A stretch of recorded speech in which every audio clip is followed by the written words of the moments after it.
ढवळे, आमदार विनोद निकोले, किरण गहला, लक्ष्मण डोंगरे, इतर सर्व नेतेगण आणि आज प्रचंड संख्येने या डहाणूच्या प्रांत कार्यालयावर आलेल्या माझ्या सर्व लढाऊ कॉम्रेड्स, बंधू आणि भगिनींनो, उल्लेख झाला आज 5 मे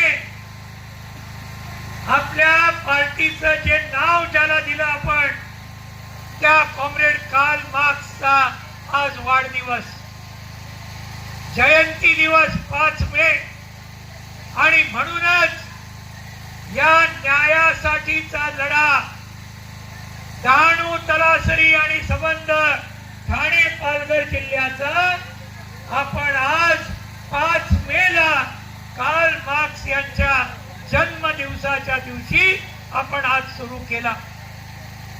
आणि इथे प्रचंड संख्येने डहाणू तालुक्यातल्या गावागावातून, तलासरी तालुक्यातल्या गावागावातून आज जवळजवळ 20,000 आज आपले स्त्री आणि पुरुष हे प्रचंड संख्येने या एवढ्या जबरदस्त उन्हामध्ये आपण जे आलेला आहात याच्याबद्दल लाल बावट्याच्या वतीने आपल्या सगळ्यांना क्रांतिकारी लाल सलाम आणि आपल्या सगळ्यांचं अभिनंदन मी सुरुवातीला करतो.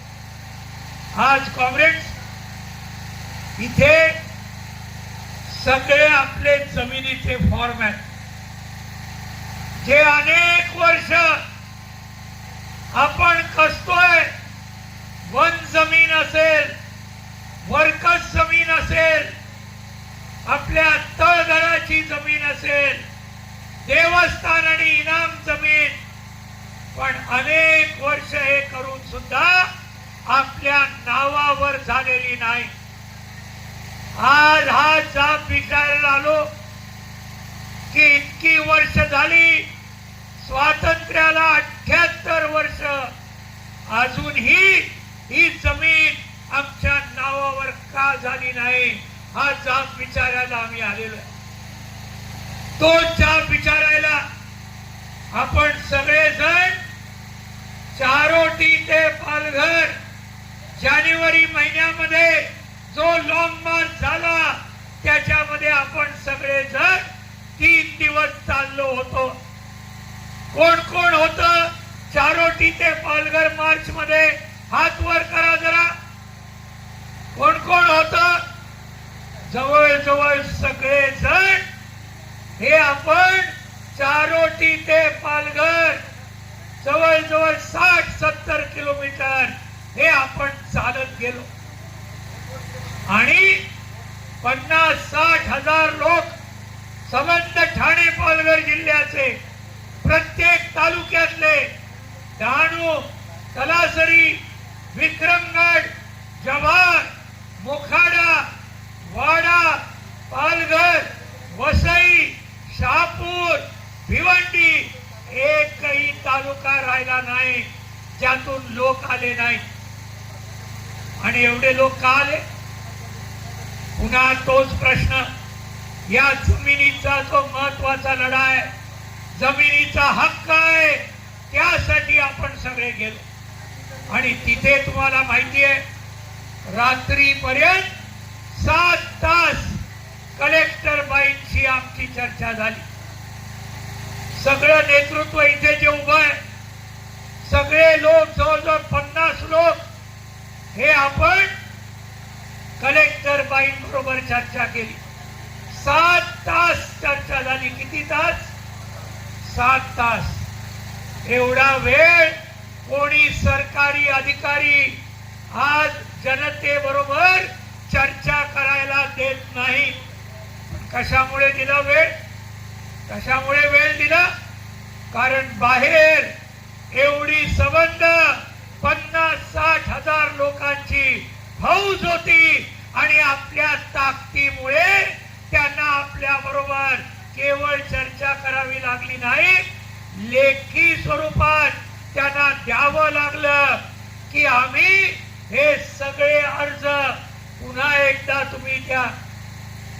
सगळे जमिनीचे अर्ज आम्ही पूर्णपणे बघणार आणि त्याच्यामध्ये योग्य जर असेल तर आम्ही आपल्याला वन जमीन असेल, वर्कस जमीन असेल, त्याचबरोबर देवस्थान इनाम, तळघर जमीन, ही सगळी लाल बावट्याच्या ताकदीमुळे त्यांना मान्य करावं लागलं की आम्हाला ही जमीन आपल्या नावावर केल्याशिवाय आम्ही राहणार नाही.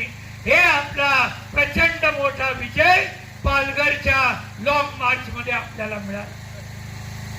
त्यानुसार आपण मोहीम केली, गावागावात गेलो, पाड्यापाड्यात गेलो आणि एवढे सगळे फॉर्म इथे पण आहेत, या ठिकाणी पण आहेत, हे फक्त तिकडे आहेत, तिकडे आहेत. फक्त डहाणू आणि तलासरी दोनच तालुक्याचे, कारण प्रांत कार्यालय कोणाचं आहे? डहाणू आणि तलासरी, बरोबर की नाही? उद्या भिवंडीला मोर्चा आहे लाल बावट्याचा, शहापूर आणि भिवंडी ते सगळे तिकडे येणार आहेत. परवा वाड्याला असाच जबरदस्त मोर्चा आहे, त्यामध्ये वाडा आणि विक्रमगड दोन तालुक्यातले लाल बावट्याचे प्रचंड लोक येणार. 8 तारखेला जव्हारला मोर्चा आहे प्रांत कार्यालयावर, जव्हार आणि मोखाडा दोन तालुक्यातले तिथे पण जमणार. आणि सोमवार आणि मंगळवार एक दिवस वसई आणि एक दिवस पालघर या प्रांत कार्यालयावर असेच हजारोचे मोर्चे निघणार. समजलं की नाही? कारण नियम असा आहे, कायदा असा आहे, जमिनीचे अर्ज हे कोणाला द्यायचे असतात? प्रांत साहेबांना द्यायचे असतात, बरोबर की नाही? हा कायदा आहे. आणि म्हणून आज हे सगळे आपण मोहीम केल्यावर आपण आज हे सगळे अर्ज इथे आणलेले, आज हे दिले जाणार.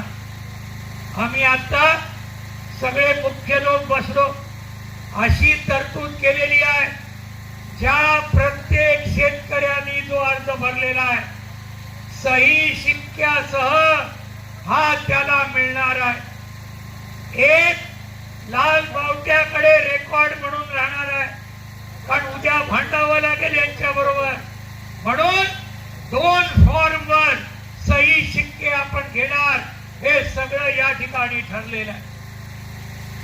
आज हे झाल्यावर जर जमिनी मिळाल्या नाहीत तर आम्ही सांगितलेलं आहे, जसं आमदार विनोद निकोले म्हणाले, जर एवढं सगळं करून जमिनीचा हक्क मिळाला नाही तर आमच्याशी गाठ आहे.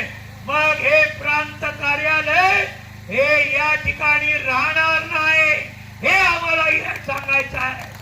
कलेक्टर ऑफिस पण राहणार नाही, हे पण आम्ही इथे इशारा देतोय.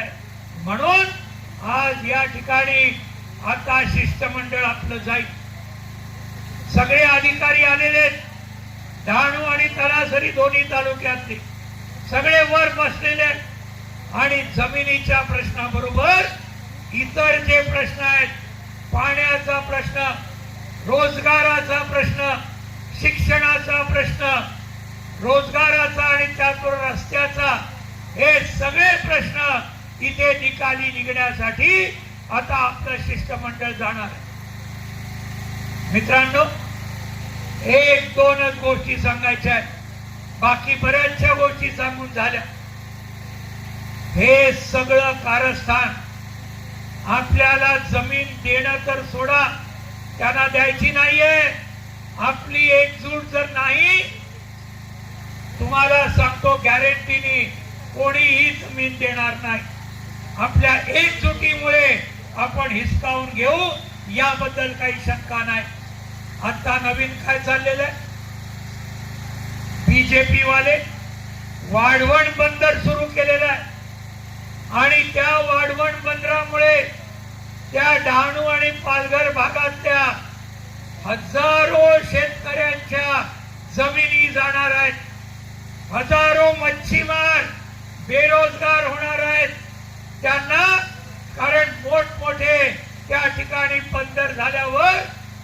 ही मच्छीमारी त्यांना करायला परवानगी मिळणार नाही. बरोबर आहे की नाही? बरोबर आहे की नाही? हे सगळे उद्ध्वस्त होणार. बंदर कोणाचा फायदा होणार? नरेंद्र मोदीचा दोस्त, त्याचं नाव गौतम अदानी, माहितीये की नाही? इथे 4 गुजराती